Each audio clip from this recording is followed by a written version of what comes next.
how to survive your first year as a preschool teacher.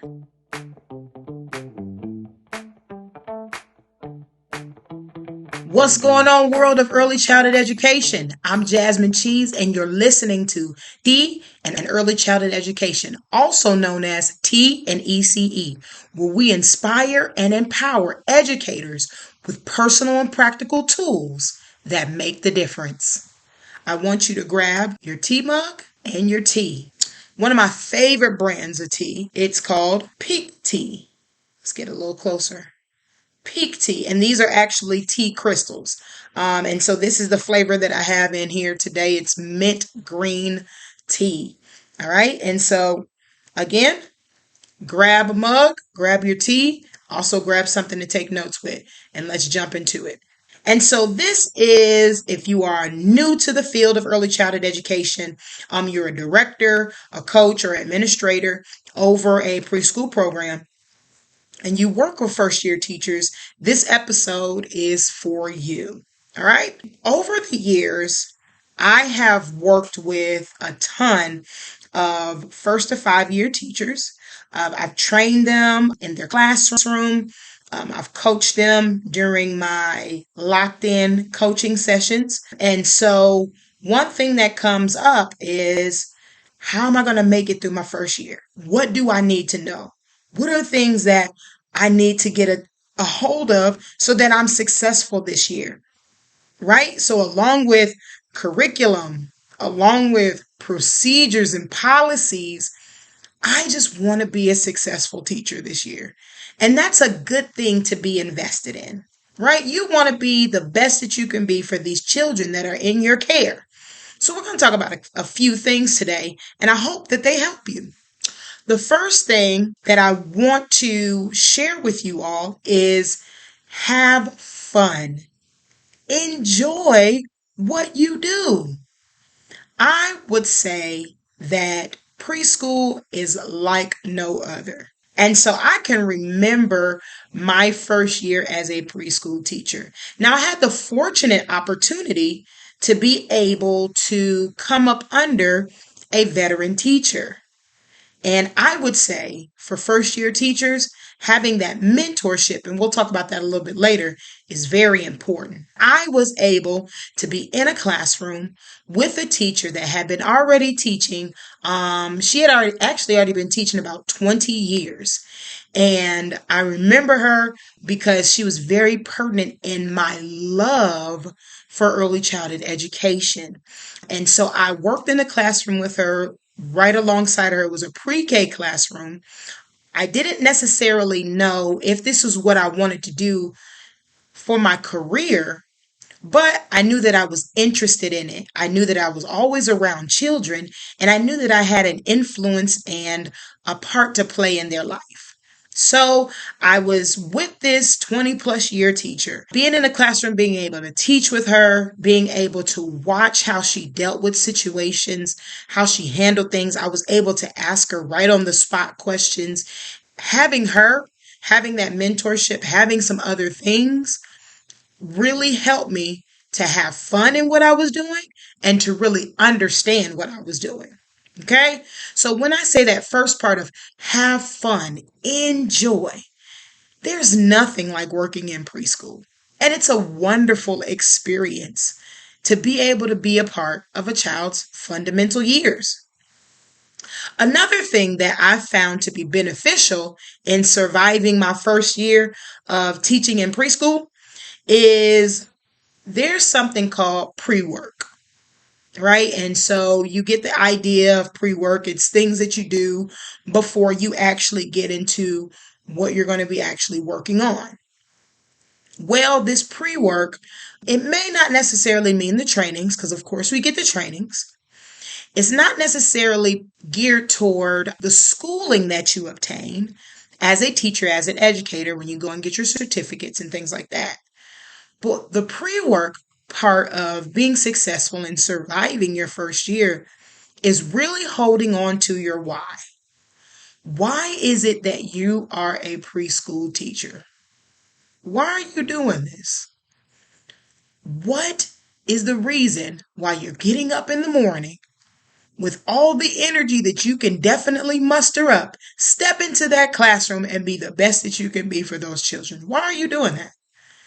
Right? And so when you can identify that and you can hold on to it, it makes it very beneficial for you. Another part is you want to be able to have what will help you to finish strong in your days. Some days you may have a hard day, and that's understandable. But you got to have that one thing in your mind, in the forefront of your mind, that helps you to understand this is why I'm doing this, right? My why that I held on to my first year is that I absolutely love to watch the development of children, right? So going from one phase to another. I like watching their aha moments. I like developing them and seeing their personalities come to play. I love to see that, right? And so those are things that I held on to that each and every day I was like, I know I may see a difference. I may not see a difference today, but down the line, we keep working, we'll see some change. And it was exciting always to see that growth and development. Another part of this pre-work is being aware of you. And so what I mean by that is being aware of your strengths and your weaknesses, right? Areas that you're strong in and then areas you need growth. And so what I call these two things, I call your stout areas and I call them your sprout areas. Your stout areas are those strong, durable areas in your life, in your teaching that you know you are strong in, right? And then the sprout areas are areas of growth. We know that sprouts are things that have to grow. Stouts are like trees. They've already been planted, they've already been secure, and so they're strong. But those sprouts are like small budding seeds, right? Those are things that are going to grow. They just need the right conditions and right circumstances. And so you see those as, okay, those are areas that as a teacher, as an educator, I can grow in. And so being aware of those things, they help you to survive your first year because you know what you need work in. Being aware of yourself always puts you in a good position. All right. Number 3. Okay. Number 3 is be you. All right. The best person you can absolutely be is you. The children need to experience you. Your staff, the people you work with need to experience you. The parents need to experience you. Just be who you are, right? You've already stepped into this field of early childhood education. You love it. So just show who you are. Put your own characteristics to stuff, your own finesse to what you're doing in the classroom. Make it your own. Be you. All right? It's the best place to be in. You're comfortable there. Yes, you're going to grow, but can't nobody be better of you than you. Right? Exactly. Okay. Number 4. This is a number 4. Okay. Number 4, get comfortable in your classroom. Okay. Yes, you've decorated it. Yes, you have your centers. Yes, you have things organized. Yes, you have a place for everything. Yes, you know where everything goes. But get comfortable in that space, right? This is your home away from home. And those teachers that are like, my home away from home, it's because you're probably not comfortable in your classroom, right? This is also a home away from home for the children as well. Because this is probably the place that they're going to spend a lot of their time. Being in the field of early childhood education, children can be with you from 7 a.m.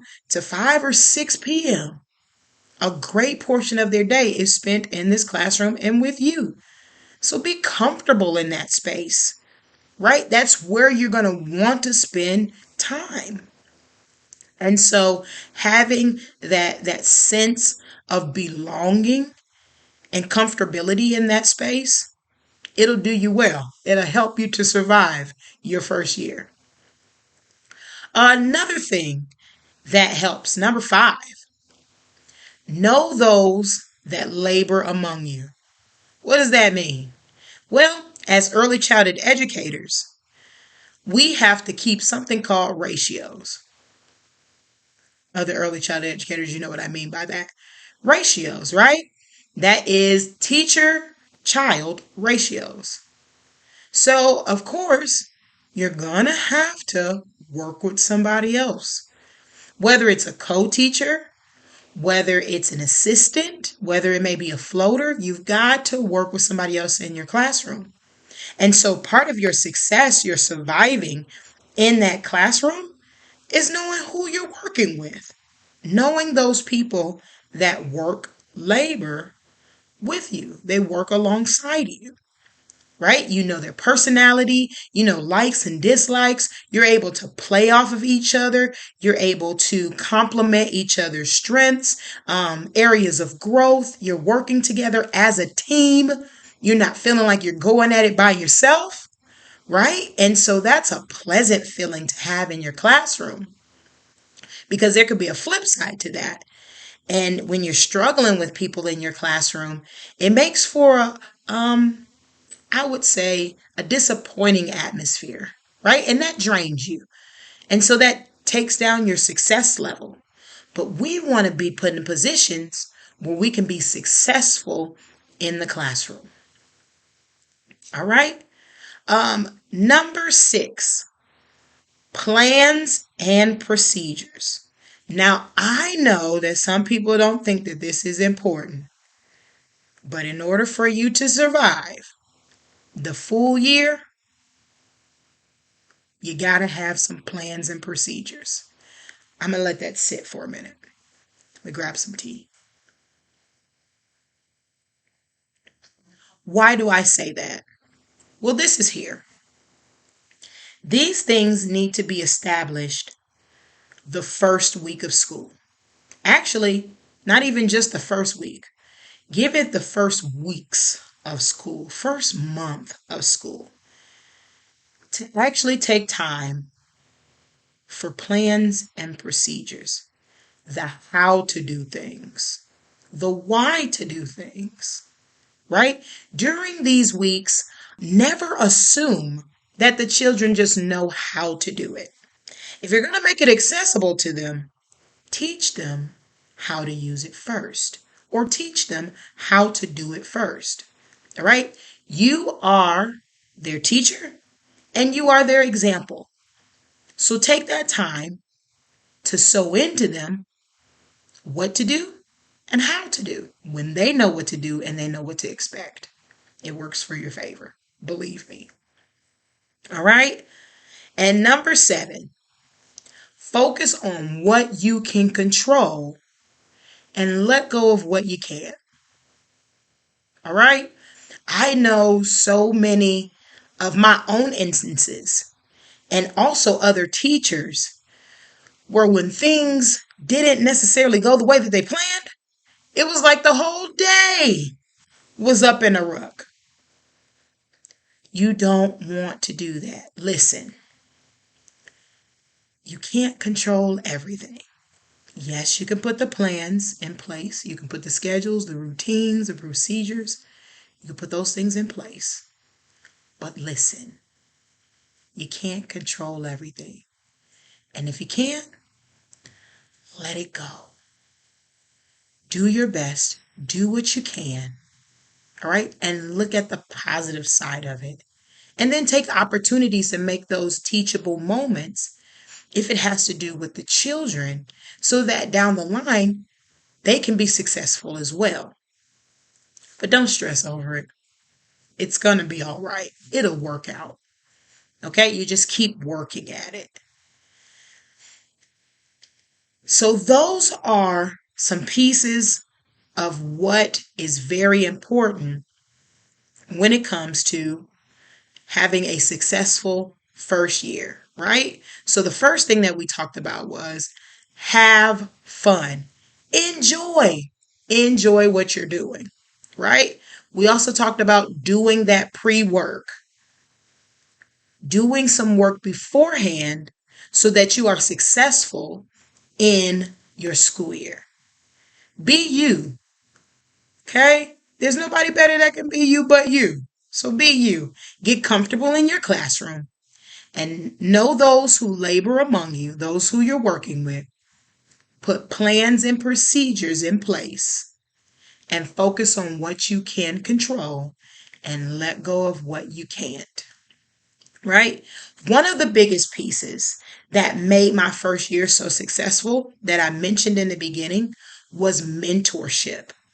Mentorship in and out of the classroom. Right? So I had opportunities to ask questions.